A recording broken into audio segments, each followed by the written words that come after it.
Hello everyone, आज हम बात करेंगे सीटीजी या कार्डियोटोकोग्राफी के बारे में। सीटीजी क्या होता है, इसके इंडिकेशन क्या है और प्रोसीजर कैसे किया जाता है। सीटीजी या कार्डियोटोकोग्राफी एक टेस्ट है जिसमें हम बच्चे के फिटल हार्ट रेट और यूटेराइन कॉन्ट्रैक्शन को रिकॉर्ड करते हैं और बेबी के हेल्थ को असेस करते हैं और एक पेपर में ट्रश किया जाता है। यह एक पेनलेस प्रोसीजर है, इसलिए इसको नॉन स्ट्रेस टेस्ट भी कहते हैं। इंडिकेशन सीटीजी करने की एडवाइस डॉक्टर कब देते हैं? हाई रिस्क प्रेगनेंसी, यदि मदर की क्या है हाई रिस्क वाली प्रेगनेंसी है। डिक्रीज फीटल मूवमेंट, जो फीटल मूवमेंट है बहुत कम फील हो रहा है। पोस्टम प्रेगनेंसी यानी कि डिलीवरी डेट क्या हो चुकी है, क्रॉस हो चुकी है। मैटरनल डायबिटीज, मदर को क्या है शुगर है या मदर को क्या है हाइपरटेंसिव है, उस केस में क्या करते हैं सीटीजी करते हैं। और लास्ट में आएगा पॉलीहाइड्रोमिनियोस एमनियोटिक फ्लूइड ज़्यादा होने पर या ओलीहाइड्रोमिनियोस एमनियोटिक फ्लूइड बहुत कम होने पर सीटीजी करने की एडवाइस देते हैं। इक्विपमेंट, प्रोसीजर करने के लिए क्या क्या इक्विपमेंट होना चाहिए? सीटीजी मशीन होनी चाहिए, अल्ट्रासाउंड ट्रांसड्यूसर होना चाहिए जिससे फिटल हार्ट रेट चेक की जाती है। टोकोडाइनोमीटर होना चाहिए जिससे यूटेराइन कॉन्ट्रैक्शन देखा जाता है। अल्ट्रासाउंड जेल होना चाहिए, इलास्टिक बैंड होनी चाहिए, सीटीजी पेपर होना चाहिए और डॉक्यूमेंटेशन फॉर्म होना चाहिए। Pre procedure preparation, patient preparation, explain the procedure to the patient. सबसे पहले पेशेंट को प्रोसीजर एक्सप्लेन करेंगे। ऑब्टेन कंसेंट लेना है। पेशेंट का जो ब्लैडर है एम्प्टी होना चाहिए। पेशेंट को जो पोजीशन प्रोवाइड करेंगे, कौन सी position? Left lateral and semi recumbent position. Abdomen को एक्सपोज करेंगे। मशीन कैलिब्रेशन और पेपर सप्लाई की जांच करेंगे।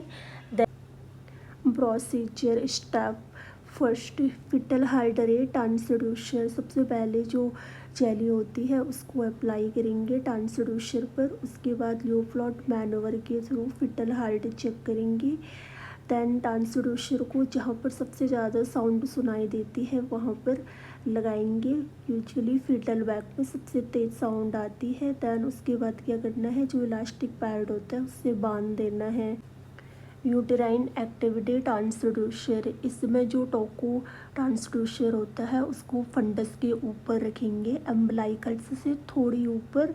दैन उसके बाद क्या करना है, बेड से सिक्योर करना है। दैन उसके बाद सिक्योर करने के बाद फिटल हार्ट रेट देखेंगे और यूटेराइन कॉन्ट्रैक्शन देखेंगे। दैन इसको रिकॉर्ड करेंगे। CTG variable, normal CTG features. जो नॉर्मल सीटीजी रिपोर्ट होती है उसके क्या क्या फीचर्स होते हैं? एक नॉर्मल सीटीजी रिपोर्ट के क्या क्या फीचर्स होते हैं? First, baseline fetal heart rate. जो फिटल हार्ट रेट है वो 110 to 160 beat per minute normal होती है।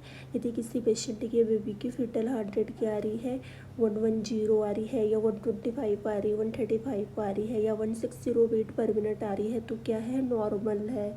दैन सेकंड में क्या देखा जाता है, fetal heart rate variability. Fetal heart rate variability में क्या देखना होता है कि हर 5 मिनट में क्या हो जाती है, जो बच्चे की फिटल हार्ट रेट होती है 25 बीट पर मिनट क्या होती है, बढ़ जाती है, जो कि क्या है एक्सीलरेशन में क्या देखना होता है, प्रेजेंट विद फिटल मूवमेंट। जब फिटल मूवमेंट आते हैं तो जो फिटल हार्ट रेट है वो क्या होती है, बढ़ जाती है, जो कि क्या है, नॉर्मल होती है। फिटल डेसिलरेशन इसका मतलब होता है कि जो फिटल है, फिटल में कोई भी डेसिलरेशन नहीं देखा गया है, फिटल हार्ट रेट क्या है, नॉर्मल है।